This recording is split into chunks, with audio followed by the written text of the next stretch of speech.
Volodymyr Zelenskyy says Ukraine has begun what he calls an historic week.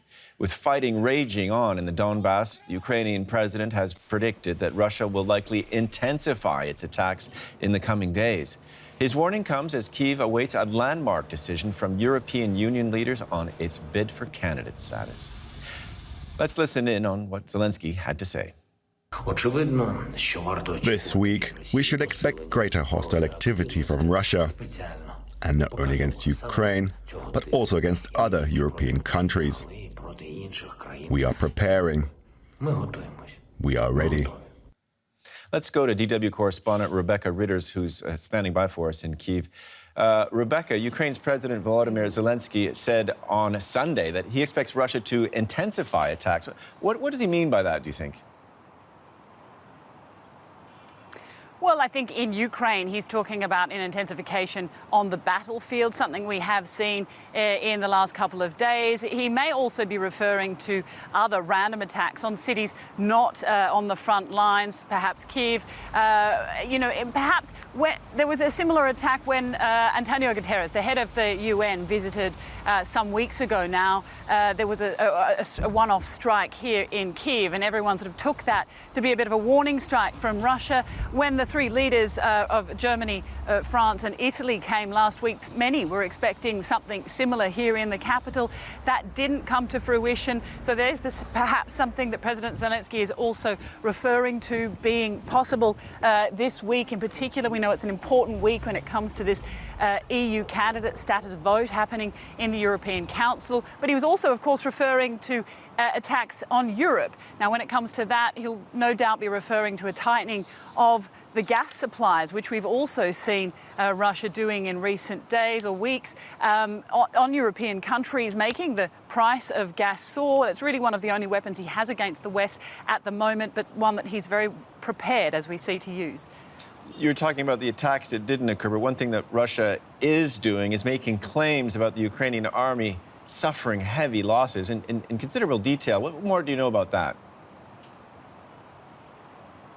Yeah, well, Russia has come out and said that it had a couple of successful attacks, one on a bunch of army generals. It said that they were meeting for a meeting and that they were successfully attacked by Russian soldiers and 50 casualties believed or reported by Russia. They also said that they hit an arms depot, taking out quite a few of the international weapons that have been sent. But actually, that hasn't been independently verified, and Ukraine certainly hasn't come out acknowledging that. So we really don't know that's true. It seems unlikely, though, that 50 generals would be collected together at once, or that all the arms would be stored in one area. Stuff tends to get split up for situations just like this, so that it's not all able to be taken out in one strike. Okay, Rebecca Ritters reporting for us from Kyiv. Thanks very much.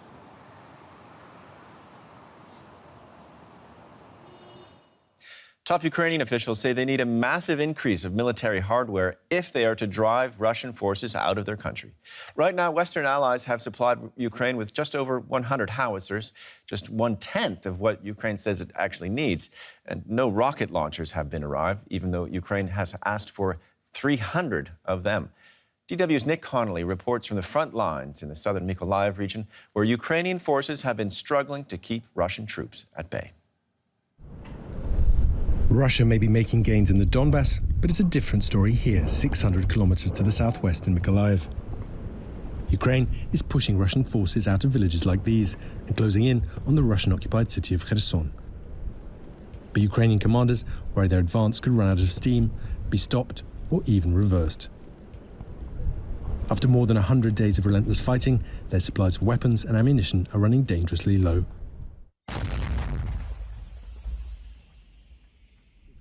We meet Victor and his crew some way behind the front lines. When war broke out, they were all working abroad. All of them decided to give up their lives and safety in Poland and Germany to return home to fight. Victor found that little had changed since his time as a recruit in the Soviet army decades earlier.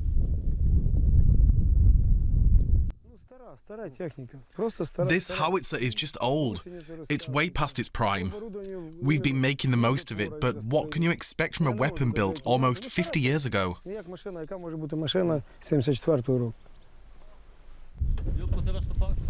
Replacing it with something newer and more powerful is off the cards for now. But even carrying on fighting as they have been in recent months will be a challenge. Ukraine's supplies of Soviet ammunition are almost exhausted, and Western-produced shells aren't compatible.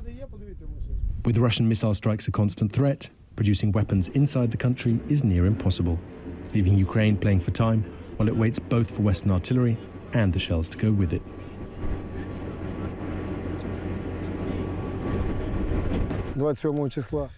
We have queues of people wanting to sign up to fight. We have more than our army can take on, but we just don't have enough weapons to equip everyone who wants to fight. Arming Ukraine is in Europe's very own interest, Victor tells us. He just can't understand why there seems to be so little urgency. We're fighting for all of Europe here. Putin won't be satisfied with taking Ukraine. If he wins here, he'll carry on and attack others.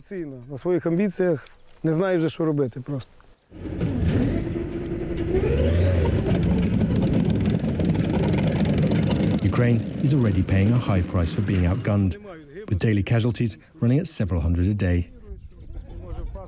Victor tells us of a call he had to make recently, informing the parents of the youngest member of their unit that their 19-year-old son had been killed just weeks after he got to the front lines. He doesn't want to make many more calls like that, and he's convinced more Western weapons are the answer. Let's zoom out a bit now and talk to military analyst and former British Army officer Mike Martin. He's a visiting research fellow in the Department of War Studies at King's College London. Mike, thanks for joining us. There's a gap between what Western countries are promising, as we've been saying, and what's being delivered. Why? Well, some of those gaps are for good reasons. So, if you're delivering artillery, there is for example, you need to train the crews, and that takes time, even if you compress the training courses down. But there's actually differences between different countries. So quite a lot of the countries have delivered what they've promised. So, for instance, the UK has promised about €1 billion and has delivered about €1 billion. Poland, similar, 1.5 billion. Germany has promised 0.5 billion and has only delivered 0.2 billion.